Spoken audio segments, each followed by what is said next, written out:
you started your business essentially with print, Book of the Month Club. Right. How do you think print has evolved or needs to evolve in today's cross-platform social media environment? Yeah.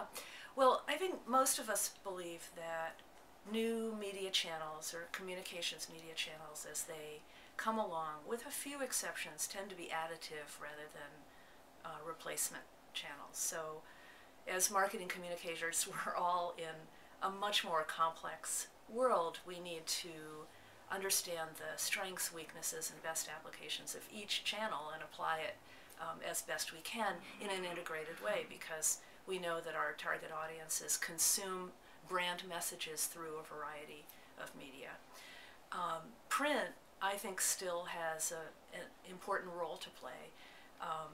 Well, paper, let's say, paper-based media, whether it's advertising in print publications, which of course we all know are in decline, or whether it's direct mail or billboards or other print-based media, they are all still active and important, have an important role to play. When you discuss the question of social media in particular, what we know about social media is that it's best used in retention, meaning for customer acquisition purposes, it's pretty difficult to acquire new customers through social media, except through the mechanism of retweeting or sharing on social media. So you can try to motivate your current contacts to share with others and increase your reach that way. But the major application, once we have a relationship with a customer or prospect on social media, is through building that relationship, deepening it, enhancing it.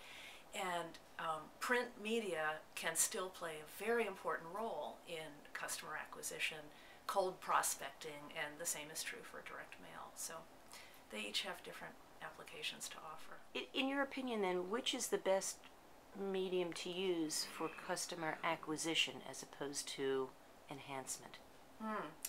Well, in the business-to-business world, I can speak with some, experience.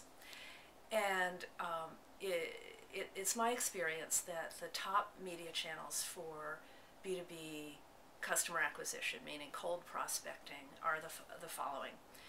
Beginning with your own website, wherein you can de-anonymize the website visit by including a mechanism to encourage people to leave behind their contact information. This can be through making an offer like a research report or a white paper that connects to a landing page and inviting the prospect to fill out the form and thus kick off a marketing relationship that can then be nurtured and developed over time. The second most effective prospecting media channel is referrals, oddly. Motivating your current customers and those with whom you already have a relationship to refer others is highly effective in business to business. It's essentially a free media channel.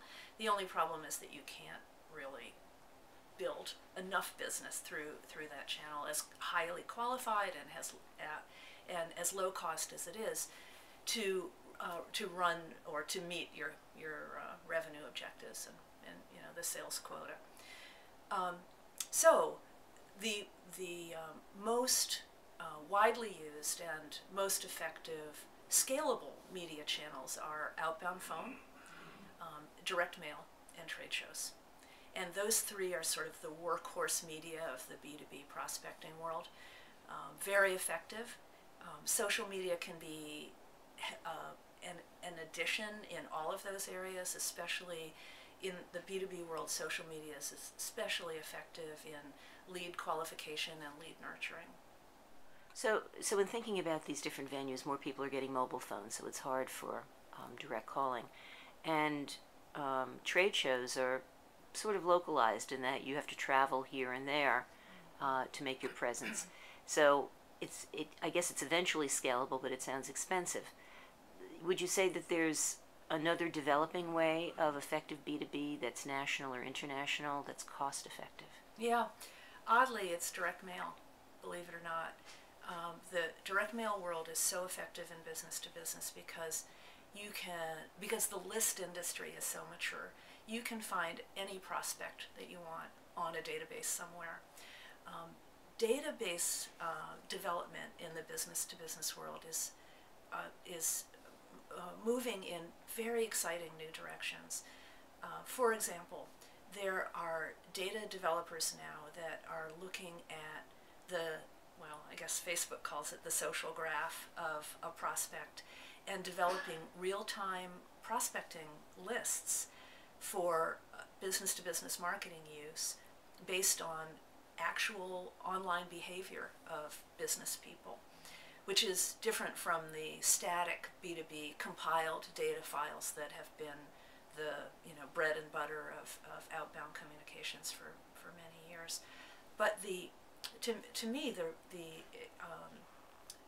the thing that we have to keep in mind is that business-to-business marketers need to support a salesperson's quota goals, sales quota goals, and that means we need cost-effective reach into usually very targeted media audience segments. I have a client that sells custom engineering equipment, or engineered equipment, to owners of industrial boilers. So these are food manufacturers, universities and towns that are heating their physical plants using steam heat, for example. So this industrial engineering company only wants to talk to owners of industrial boilers around the world. And in fact, we were able to find a list of, compiled by the Environmental Protection Agency, because, at least in North America, because the owners of industrial boilers have to register their boilers with the EPA.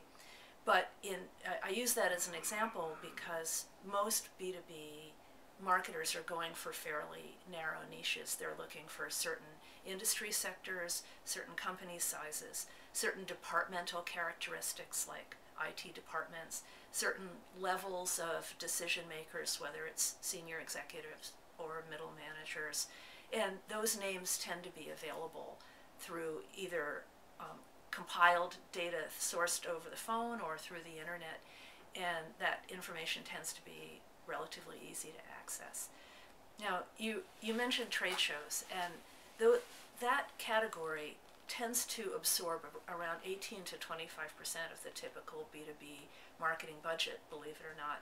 Trade shows can be expensive on a cost per contact basis. They are the single most expensive medium available. But the power of a trade show relationship, or a relationship kicked off at a trade show, is so much higher than, or stronger than, one that was developed through the internet or over the phone or through the mail, because you have that face-to-face contact, that it tends to pay off on an ROI basis. And that's what we're all doing as marketers, is comparing media channels and different campaign options based on ROI.